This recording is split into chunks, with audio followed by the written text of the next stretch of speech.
Hello friends, good morning to everyone. VKM India is here and you are welcomed in orientation once again. Friends, today we are going to learn some specific words.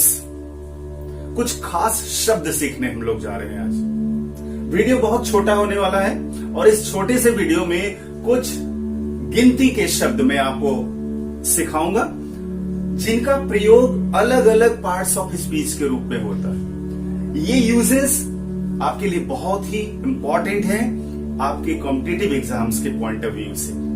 So let's start. अगर सबसे पहले हम बात करें about की, तो about के बारे में आप जानते होंगे कि अबाउट जो है वो एक प्रीपोजिशन है और प्रीपोजिशन के रूप में इसका इस्तेमाल होता है। लेकिन अगर आप ये जानते हैं तो आप गलत जानते हैं। अबाउट का प्रयोग प्रीपोजिशन के रूप में भी होता है एंड एडवर्ब के रूप में भी होता है। ये दोनों एग्जाम्पल आप देखिए। अगर मैं कहूं they wondered about in good and bad thoughts, they wondered about in good and bad thoughts. अब जरा सा इसमें ध्यान दीजिए। अबाउट जो है वो एक एडवर्ब के रूप में इस्तेमाल हुआ है। अगर यही सेंटेंस आपके कॉम्पिटिशन में दे दे और कहे कि अबाउट का पार्ट्स ऑफ स्पीच बताइए, तो अबाउट चूंकि हम लोग पढ़े हैं कि ये प्रीपोजिशन है, लेकिन इसका प्रयोग यहां एडवर्ब के रूप में हुआ है। So we should care it. दूसरा एग्जांपल देखते हैं। We know everything about him. We know everything about him. देखिए, we know everything about him. अब इसमें अबाउट जो है वो एक प्रीपोजिशन है, एक प्रीपोजिशन के रूप में इसका इस्तेमाल हुआ है। तो अबाउट का प्रयोग एक एडवर्ब के भी रूप में हो सकता है, एक प्रीपोजिशन के भी रूप में हो सकता है। आइए दूसरा वर्ड देखते हैं, एबव। एबव को भी हम लोग जानते हैं कि एक प्रीपोजिशन है, लेकिन एबव का प्रयोग एडवर्ब के रूप में, प्रीपोजिशन के रूप में, एडजेक्टिव के रूप में और कहीं कहीं तो ये नाउन के रूप में भी इस्तेमाल होता है। आइए हम लोग सभी सेंटेंसेस देखते हैं। The heavens are above. The heavens are above. यहां एबव जो है एक एडवर्ब है।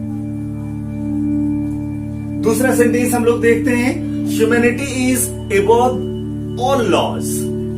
दुनिया के सारे नियमों से मानवता ऊपर है। तो यहां इस सेंटेंस में जो एबव का प्रयोग हुआ है वो एक प्रीपोजिशन के रूप में इसका प्रयोग। अगला सेंटेंस हम लोग देखते हैं। अगर हम कहते हैं फॉलो द एबव रूल्स, अगर हमें बोलना है follow the above rules, guess करिए, ये एबव एडजेक्टिव है।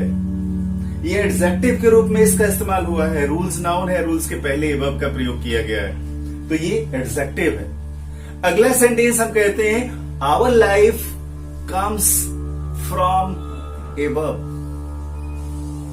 ये एबव जो है वो नाउन है।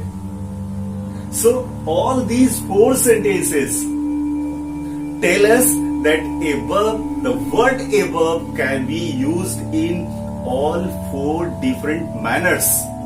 That is adverb, preposition, adjective and noun. आइए हम लोग अगला वर्ड्स देखते हैं, अगला शब्द देखते हैं। आफ्टर की अगर हम बात करते हैं, after is also a preposition. इसको हम प्रीपोजिशन के रूप में जानते हैं, लेकिन आफ्टर का प्रयोग भी एक एडवर्ब के रूप में होता है, एक प्रीपोजिशन के रूप में होता है, एक एडजेक्टिव के रूप में होता है और एक कंजंक्शन के रूप में भी आफ्टर का प्रयोग होता है। आइए एग्जांपल के माध्यम से हम लोग समझने की कोशिश करते हैं। They went soon after. They went soon after. तो सून आफ्टर में जो आफ्टर का इस्तेमाल हुआ है वो एक एडवर्ब के रूप में इस्तेमाल हुआ है। This is an adverb. Preposition के रूप में इसका इस्तेमाल हम लोग देखते हैं। He comes after his father. He comes after his father. अब इस सेंटेंस में आफ्टर जो है वो एक प्रीपोजिशन है, वो अपने पिताजी के बाद आता है। एडजेक्टिव के रूप में जब हम इसका इस्तेमाल करते हैं तो बड़ा प्यारा सा यूज होता है। After ages will tell the glory of the present. इस सेंटेंस में जो आफ्टर का इस्तेमाल हुआ है वो एज एन एडजेक्टिव हुआ है। You must care. कंजंक्शन के रूप में इसका एक प्रयोग देखते हैं, बड़ा प्यारा सा यूज है। They come here after you had gone, ये कंजंक्शन, यहां आफ्टर का प्रयोग हम ऐसे कंजंक्शन कर रहे हैं, तो डोंट बी कंफ्यूज्ड। आफ्टर का प्रयोग 4 अर्थों में हमने आपको बताया, as an adjective, preposition, adverb and conjunction, and these 4 examples are there, and through these 4 examples you can learn well. Now अब हम बात करते हैं all की। all बहुत कंफ्यूजिंग वर्ड है। all का प्रयोग भी जो है वो हम एक एडजेक्टिव के रूप में करते हैं, एडवर्ब के रूप में करते हैं, एंड प्रोनाउन के रूप में भी इसका हम लोग प्रयोग करते हैं। all things are bright and beautiful, यहां all का प्रयोग है एज एन एडजेक्टिव, थिंग्स के पहले आ रहा। All things are bright and beautiful, adverb के रूप में जब हम इसका इस्तेमाल करते हैं तो I was all alone when you met me, I was all alone when you met me। अब देखिए इस सेंटेंस में I was all alone when you met me, तो यहां all का प्रयोग एक एडवर्ब के रूप में, एक एडवर्ब के रूप में इसका इस्तेमाल किया गया। Next we are talking about as a pronoun, all spoke in his favour, all spoke in his favour. इस सेंटेंस में all spoke in his favour में ऑल जो है वो एक प्रोनाउन है।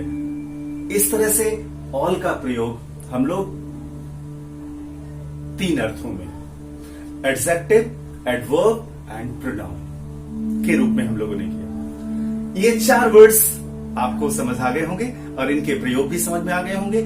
ऐसे और भी तमाम वर्ड्स मैं आपको सिखाऊंगा, आपको बताऊंगा।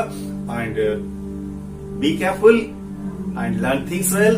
और अगर ये छोटा सा वीडियो आपको पसंद आए तो आप इसे लाइक करें, सब्सक्राइब करें चैनल को और इसे शेयर भी करें। Wishing you all the best.